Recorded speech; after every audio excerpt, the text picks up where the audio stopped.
Shalom, teman-teman dan adik-adik remaja Gemim Kekas Kristen Ebenezer, baik yang saat ini berada di rumah dan di mana saja kita berada. Saat ini kita bersyukur kepada Tuhan menganugerahkan kita kesempatan untuk beribadah. Firman Tuhan dalam Mazmur 100 ayat 2 berkata, "Beribadahlah kepada Tuhan dengan sukacita, datanglah ke hadapan-Nya dengan sorak-sorai." Oleh karena itu, marilah kita semua berdiri dan kita memuji Tuhan dengan menyanyi bersama-sama. Roh Kudus, Kau hadir di sini.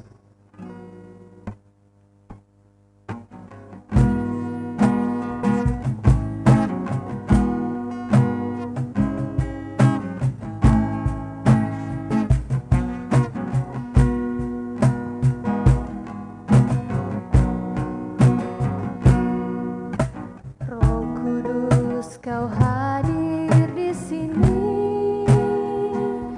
Roh Kudus, Ku mengasihimu. Kau lembut, Kau manis, Kaulah penghiburku, penolongku, diutus Bapa-Ku. Ku buka hati untuk Roh-Mu Tuhan.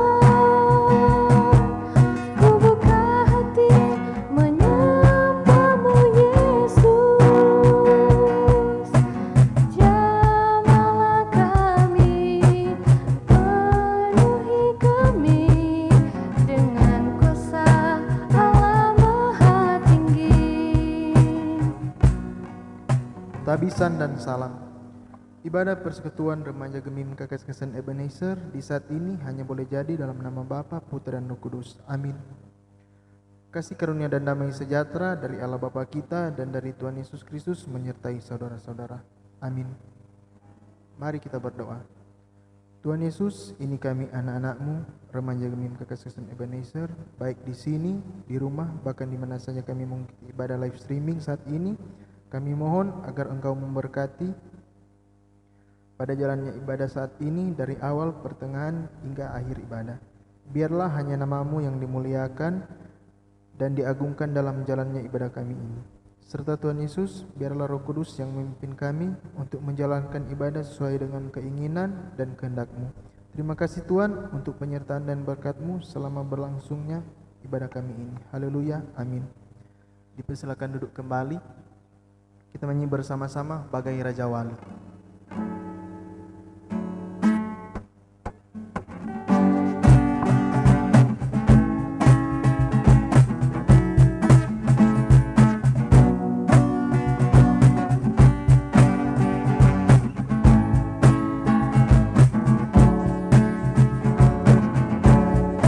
Aku ingin selalu berada di hadirat-Mu. Aku ingin selalu berlindung dalam naungan-Mu. Di bawah kepak sayap-Mu, Kau bawaku terbang tinggi, melintasi langit biru, bagaikan Raja Wali.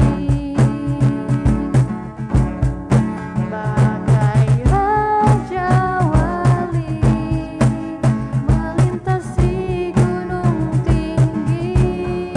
Bagai Raja Wali, melintasi badai hidup. Di bawah kepak sayap-Mu, Kau bawaku terbang tinggi, melintasi langit biru, bagaikan Raja Wali. Dipersilakan duduk kembali. Pengakuan dosa. Teman-teman yang dikasihi Tuhan, saat ini dengan penuh kerendahan hati, marilah kita datang di hadapan Tuhan Allah kita dan mengaku dosa kita kepadanya. Kita berdoa. Bapa yang kami kasih, Bapa yang penuh kasih dan juga rahmat, terima kasih atas segala berkat yang Kau limpahkan atas kami semua.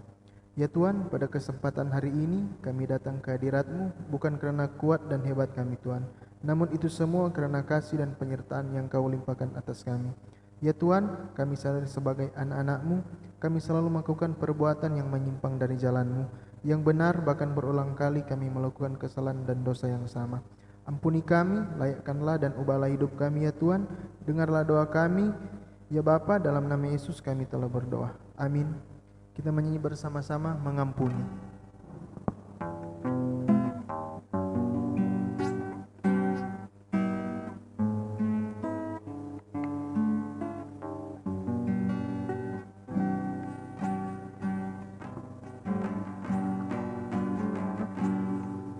Ketika hatiku telah disakiti, ajarku memberi, hati mengampuni. Ketika hidupku telah dihakimi, ajarku memberi, hati mengasihi. Ampuni bila kami tak mampu mengampuni yang bersalah kepada kami, seperti hati Bapa mengampuni, mengasihi tiada pamrih.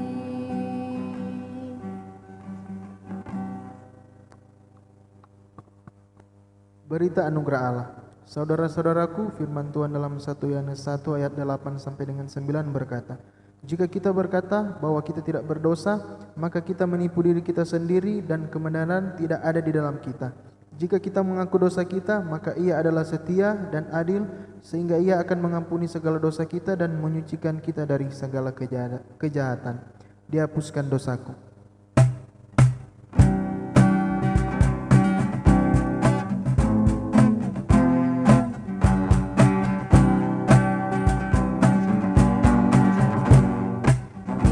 Dihapuskan dosaku hanya oleh darah Yesus. Aku pulih dan sembuh hanya oleh darah Yesus.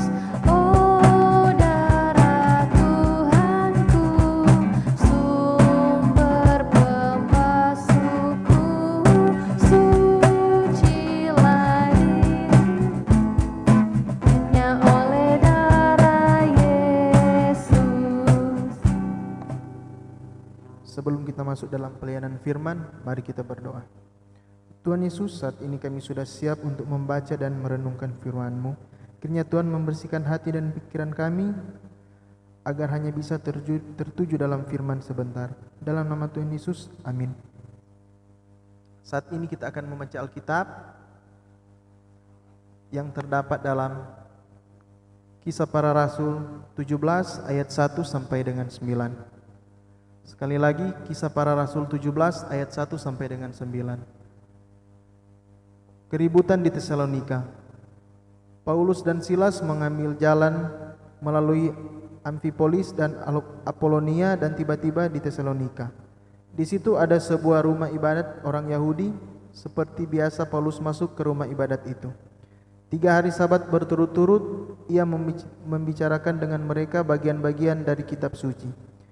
Ia menerangkannya kepada mereka dan menunjukkan bahwa Mesias harus menderita dan bangkit dari antara orang mati.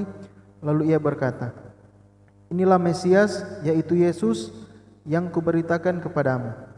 Beberapa orang dari mereka menjadi yakin dan mengabungkan diri dengan Paulus dan Silas, dan juga sejumlah besar orang Yunani yang takut kepada Allah, dan tidak sedikit perempuan-perempuan terkemuka. Tetapi orang-orang Yahudi menjadi iri hati, dan dengan dibantu oleh beberapa penjahat dari antara petualang-petualang di pasar, mereka mengadakan keributan dan mengacau kota itu. Mereka menyerbu rumah Yason dengan maksud untuk menghadapkan Paulus dan Silas kepada sidang rakyat. Tetapi ketika mereka tidak menemukan keduanya, mereka menyeret Yason dan beberapa saudara ke hadapan pembesar-pembesar kota. Sambil berteriak katanya, orang-orang yang mengacaukan seluruh dunia telah datang juga kemari, dan Yason menerima mereka menumpang di rumahnya. Mereka semua bertindak melawan ketetapan-ketetapan kaisar dengan mengatakan bahwa ada seorang raja lain, yaitu Yesus.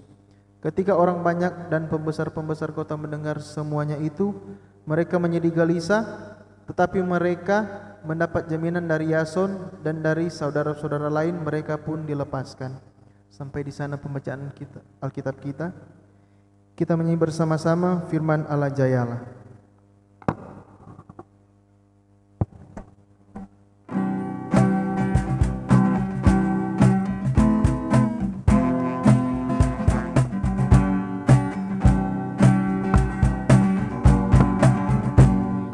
Firman Allah jayalah sampai ujung dunia. Kita pun dipanggilnya untuk hidup yang bakal. Shalom. Adik-adik remaja dan kakak-kakak pembina remaja yang diberkati Tuhan, pada kesempatan ini kita membaca tentang perjalanan Rasul Paulus di Tesalonika, sebuah kota yang maju dan menjadi pusat perdagangan pada waktu itu. Rasul Paulus mengunjungi rumah ibadah orang Yahudi, tempat yang biasanya disebut sebagai sinagoge. Seperti dalam kunjungan di beberapa tempat sebelumnya, selama 3 hari Sabat, Paulus memberitakan Injil bahwa Yesus Kristus Sang Mesias harus menderita, mati dan bangkit atas maut. Begitu semangatnya ia mengajarkan kitab suci dan memberi mereka pemahaman. Apa respon dari para pendengar Rasul Paulus? Yang pertama, beberapa orang Yahudi dan sejumlah besar orang Yunani yang takut kepada Allah, dan tidak sedikit perempuan terkemuka menjadi percaya dengan pengajarannya. Rasul Paulus adalah orang terpelajar. Dia memahami isi kitab suci, mengetahui hukum Taurat, dan mengalami pertobatan serta memperoleh hikmat oleh karena kasih karunia Tuhan. Apa yang Paulus beritakan mampu dipahami dan ditangkap oleh orang-orang yang mendengarnya, sehingga mereka yang disebutkan tadi menjadi percaya. Yang kedua, kita menemukan respon tidak baik dari orang-orang Yahudi yang lain. Karena iri hati, mereka bergabung dengan penjahat dan mengadakan keributan serta mengacaukan kota Tesalonika. Mereka ingin menjadi Paulus dan Silas yang bersamanya, sebab mereka tidak menerima apa yang diajarkan Rasul Paulus tentang Yesus Kristus.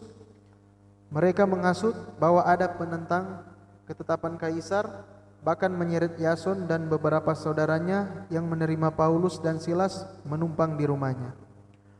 Adik-adik remaja dan kakak-kakak pembina remaja sekalian, dari pembacaan ini kita belajar beberapa hal menarik yang hendak menumbuhkan hidup dan iman kita.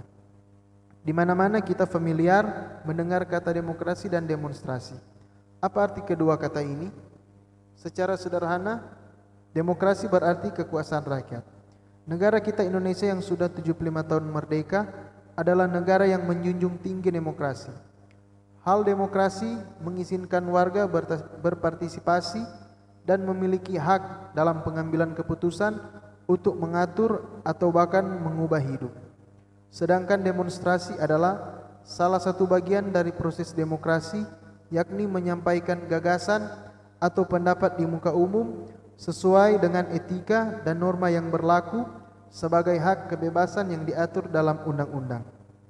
Sayangnya, sering kita melihat demonstrasi terkadang dijadikan alat untuk memaksakan kehendak dari sekelompok tertentu, terlepas dari benar atau tidaknya gagasan yang hendak disampaikan, pada akhirnya berujung pada aksi anarkis. Hal inilah yang tercermin dalam pembacaan kita, di mana orang-orang Yahudi menyerukan ketidaksukaan mereka atas pengajaran Rasul Paulus. Mereka iri karena banyak orang menjadi percaya dengan apa yang diajarkan Paulus, sehingga layaknya demonstrasi yang anarkis, timbul keributan untuk menyuarakan Paulus agar supaya disidang. Apa yang dilakukan mereka adalah dosa dan melawan firman Tuhan. Perhatikanlah respon dari orang-orang yang percaya dengan pengajaran Paulus tentang Yesus Kristus. Mereka mendengarkan dan memahami dengan baik, karena dimulai dengan sikap hati dan pikiran yang terbuka. Orang yang biasa mendengar dengan baik akan mendapat memahami dengan baik. dan pada akhirnya mengerti makna dan pesan tersebut. Orang yang mau belajar, memahami dan mengerti adalah orang yang mau dituntun dalam kebijaksanaan Tuhan. Sebagai remaja Kristen, belajar dari orang-orang Yahudi yang melawan pengajaran Paulus, sikap memberontak atau anarkis jangan sampai dilakukan. Di sisi lain, kita juga belajar tentang cara berdemokrasi. Demokrasi bukan hanya bicara tentang sistem politik pemerintahan atau tata negara, tetapi juga berkaitan dengan praktek hidup sehari-hari. Dalam hal ini tentang bagaimana kita memiliki suara untuk menyampaikan pendapat, gagasan atau kritikan sekalipun, demokrasi memang mengajarkan orang untuk bebas bersuara, namun bukan berarti nilai kesopanan dan saling mengasihi disingkirkan. Bila kita tergabung dalam suatu organisasi baik di sekolah, pelayanan gereja dan lain-lain, bermusyawarah mufakat juga bagian dari berdemokrasi. Belajarlah untuk mendengar dan menghargai setiap pandangan atau pendapat baik dari orang tua, guru, saudara dan teman. Belajarlah untuk bertutur kata yang sopan dalam menyampaikan gagasan sehingga dalam mencari kesepakatan tercapai tujuan dan kebaikan bersama. Di zaman sekarang melalui pembacaan ini, Tuhan mau mendorong kita sebagai umatnya untuk berani bersuara sama seperti Paulus mewartakan Injil. Hidup dalam kekudusan dan menyebar kebaikan, kita pun belajar cara berdemokrasi yang benar menurut ketetapan Tuhan. Bukan memancing keributan sehingga merugikan banyak orang. Dengan berpartisipasi dalam demokrasi, kita sebagai orang Kristen, walaupun masih muda, kita dapat turut menata kehidupan bersama yang mencerminkan kasih, kebenaran, dan keadilan Allah. Semoga Tuhan terus meneguhkan kita semua sebagai remaja dan pembina remaja. Amin. Marilah kita memberi persembahan. Sambil memberi persembahan, kita menyanyi bersama-sama betapa kita tidak bersyukur.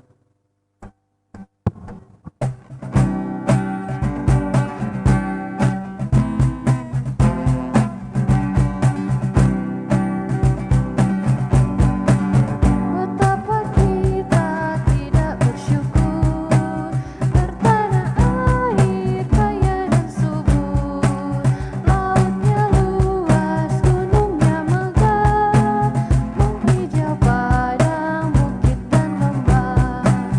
Itu semua berkat karunia Allah yang agung maha kuasa. Itu semua berkat karunia Allah yang agung maha kuasa.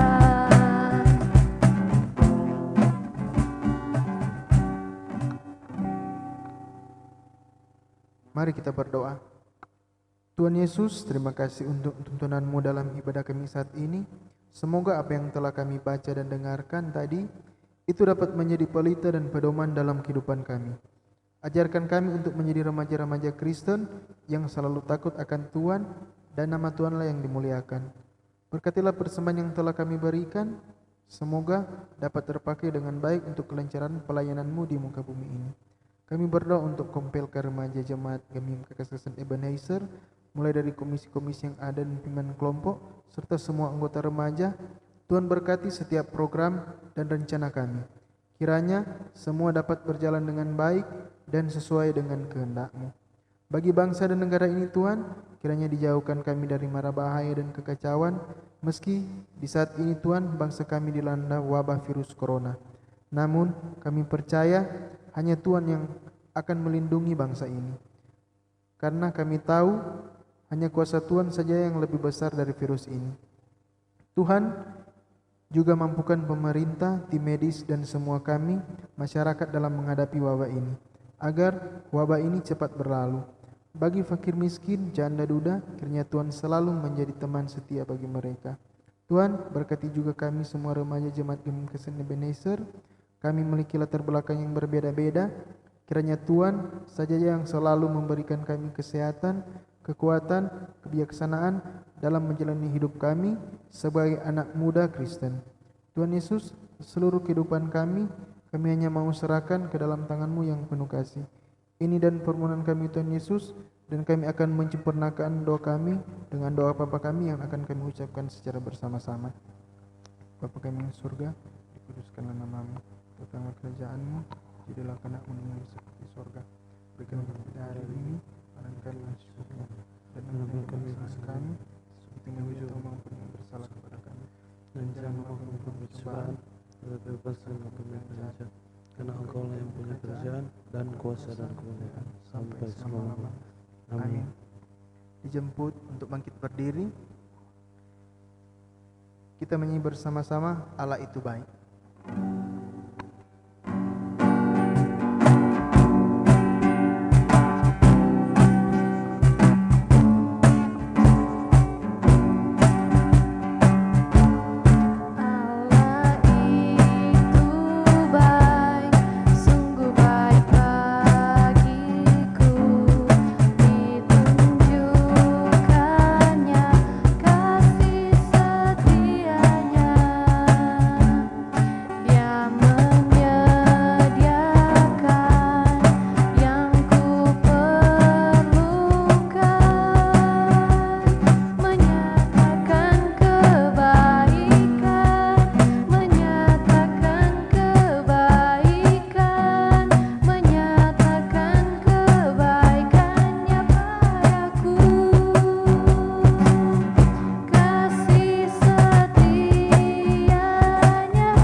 Terimalah berkat Tuhan. Tuhan memberkati dan melindungi saudara-saudara. Tuhan menyinari dengan wajah-Nya dan memberi saudara kasih karunia. Tuhan menghadapkan wajah-Nya kepada saudara-saudara dan memberi saudara-saudara damai sejahtera.